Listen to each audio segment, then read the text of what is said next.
майрамби Шарифзода. زنده باشی آقای میرمی. خوبه؟ سلامته؟ من یکمش که از همه مردم تاجیکستان و دری زبان و فارسی زبان بسیار بخشش بزرگ میخواهم.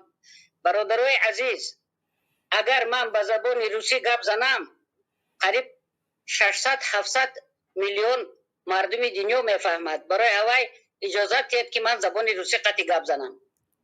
سلامت باشید اپا جان. شما زبان تاجیکستان هم خوبه، زبان روسی هم خوبه، به هر زبانی که میخواهید. خب دیگه برنامه ما امروز اشکی مادر، اشکی زن. برای چی اشکی زنان مادران میریزن؟ برای همین خوب است که مادرها مثل شما در برنامه وارد میشوند، وارد شوند. خب ما تشکر میکنیم از آنکه شما وارد شدید و برنامه ما خوش آمدید. خاله میرمی بفرمایید.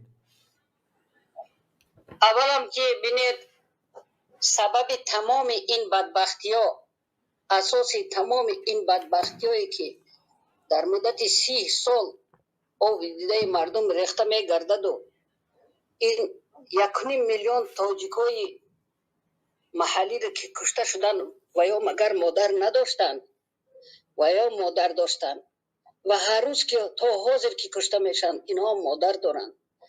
هر روز که از دیگر دولت ها خصوصا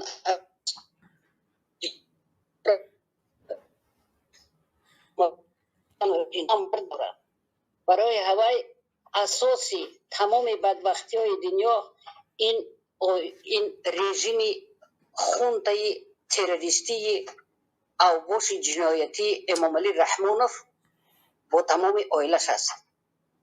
بله. برای همین این یگان قانونایی که در کنستیتوسیون آید به اجرای وظیفه پرزیدنتی هست اجرا کردگی نیست.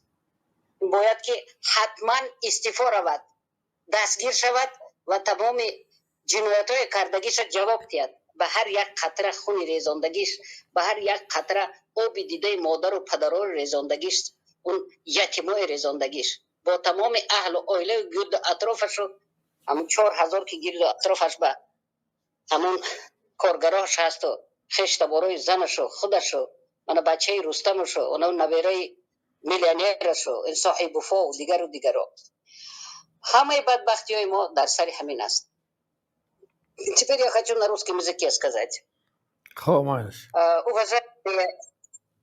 Уважаемые люди, которые находитесь во всем мире и знаете русский язык. Эта передача посвящена слезам матери в Таджикистане. Вы знаете, что слезы матери в Таджикистане льются с мая месяца 1992 года. Только из-за того, что был такой самодур Сафарли Кенджаев, который доносил в КГБ и письменно доносил о том, что на площади перед правительством в Таджикистане в мае месяце идут на переговоры. Почему? Потому что там Набиев спрятался якобы. И он оклеветал всех этих людей, которые боролись за демократию, за права всех людей. За именно, чтобы было суверенитет, процветание нашей страны. Со всеми его законами, которые есть во всем мире. И он сказал, что это, которые идут, снимают колючие проволоки и идут к Комитету госбезопасности, это не граждане Таджикистана, эти не митингующие, а эти введенные маджахеды, душманы из Афганистана. И их всех расстреляли. Разве у них не было матерей? Разве это не слезы? И с этого все началось. Поэтому вот сейчас показали женщину за решеткой. Да, эта женщина очень много сделала для своего народа, для Таджикистана. Она медицинский работник. Ее вина только в том, что она родила сына. И этот сын ее, по своей доброй воле, проживая в Европе, стал свободным блогером. И по этой вине это Шохида Абдурахман, это Шохида Мамаджонова, а сын ее Абдурахман 09 как блогер.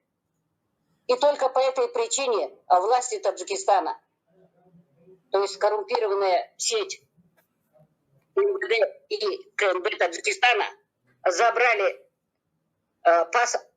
телефон у этой матери, ровно месяц держали. Вы сейчас знаете, IT-технологии во всем мире настолько развиты, что они закачали все, что угодно было для того, чтобы ее очернить. А на долгое время никто не мог найти, где она находится. Ее бедная мама плакала. Вот теперь, смотрите, второй эпизод. Женщина, которая с тележкой ходит. Это чья вина? Это вина президента Таджикистана. Это он уничтожил все рабочие места в Таджикистане. Это он пустил на весь мир более 4 миллионов граждан Таджикистана как рабов в других странах. Это только виноват Эмомали Шарипович Рахмонов со всей своей диктаторской, совершающей геноцид, хунтой, пришедшей к власти. Других слов у меня нет. Теперь я хочу сказать о многом другом. Мать, которая рожает детей, мать, которая воспитывает в страшнейших условиях. Я бы очень хотела, чтобы вот подтверждение моих слов вы поставили плач матери из Бадахшана, плач матери Гульбедина Зиобекова, плач других матерей. Ну неужели таджикские матери виноваты в том, только что они родились в Таджикистане? Что они должны нести влачить такую нищенскую, рабскую жизнь, что они должны быть опозорены во всем мире? Убедительная просьба всем к вам. Ваша передача настолько сильная, настолько человечная, настолько справедливая. Почему я сейчас вернулась к трагическим событиям 10 мая 1992 года. Вот начиная с того времени, когда вот в вашем предыдущем передаче был этот Просей Бестон, и этот парень, которому сейчас уже он взрослый мужчина, было 10 лет. Джанатуллах. Таких случаев очень много-много. Мне рассказывали страшные вещи. То, что, значит, в действительности в колхоз, совхоз от Карла Маркса в Фархоре привезли в действительности 40 или 50 граждан, жителей этого совхоза с отрезанными ртами и зашитыми. И это все оклеветали выходцев из Гарма Каратигина для того, чтобы разжечь такую, знаете, межрегиональную рознь. Разделяй и властвуй. Вот поэтому большая просьба ко всем таджикам, где бы они ни проживали. У вас у всех есть матери, у вас есть тети, бабушки, дочери, сестры, родители. Где бы вы сейчас ни находились, ни на какие провокации не идите, не вступайте ни в какие боевые действия, никуда, ни за какие паспорта, ни за какие поощрения, ни за какие квартиры.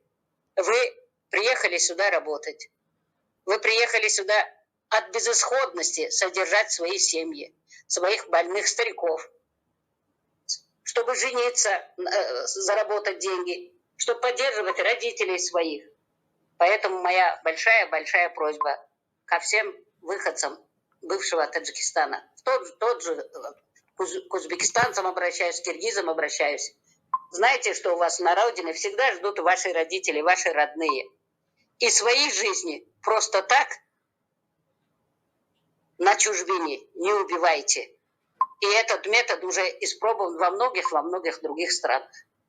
Кто ответит за те загубленные жизни, которые Америка, НАТО и Европа совершают в течение последних 20 лет? Где Муаммар Каддафи? Где райская жизнь, которую он дал своему народу, и во что сейчас превратили? Сколько погибших? Где Ирак? Где 20 лет убивали, уничтожали в Афганистане безвинных матерей, безвинных людей? И никто на это не отвечает. В Йемене что творится? В Сирии что творилось? Поэтому берегите свои жизни. Не будьте опрометчивы. Каждый свой шаг и свое слово взвешивайте. Дай Бог вам всем здоровья, радости и счастья. Поэтому я убедительно прошу еще раз, передача ваша прекрасная. Давайте вернемся к той теме, которую вы начали с самого начала. К тем, кто совершил геноцид против коренных этнических таджиков, проживающих в Таджикистане. Вот я хочу одну вещь вам сказать, чтобы вам было всем известно и понятно. Когда 10 мая расстреляли людей возле кинотеатра Джамы к проходу в КНБ Таджикистана, их обманули, их как раз вот это донесение написал сам этот Сафарали Кенджаев, что это не таджики, это не таджикские граждане, а это душманы-муджахеды из Афганистана, они идут взрывать это самое здание КНБ. Вот сейчас, если мы будем разбираться, я очень рада, что был такой следователь по особо важным делам Солиджон Джураев. Я его лично знаю. Почему? Потому что в 1987 году первая комиссия партийно-правительственная была направлена в Кулябскую область. И в их составе был такой Костырев Валерий Евграфович. И вот и очень много было со всех регионов СССР, работников прокуратуры, следователей. И я когда видела, что Солиджон Джураев там находится, вы знаете, у меня была очень большая радость. Во-первых, что он таджик из Самарканда, что он не относится ни к какому клану, ни к какому, как говорится, этому типу, или что еще там можно сказать.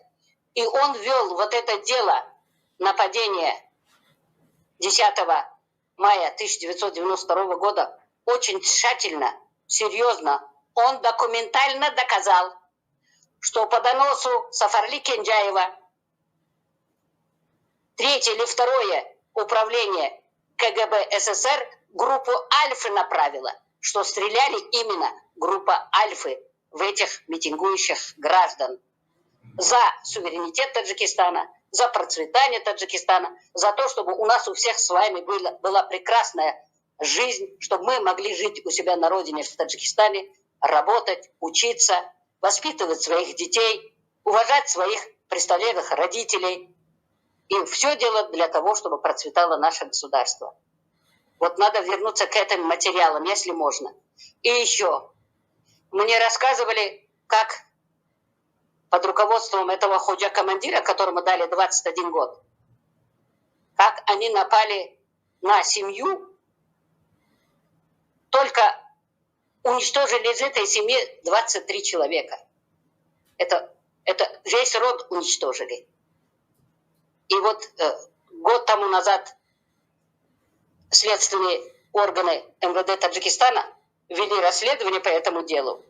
Конечно, немногие остались живы, но все те люди, которые видели это жесточайшее убийство, изнасилование, поджоги, они рассказали. И вот поэтому этому худжа-командиру дали 21 год, а он должен сидеть пожизненно. И с ним должен сидеть кто? Эмомали Шарипович Рахмонов. Со всеми теми командирами, которые уничтожали людей.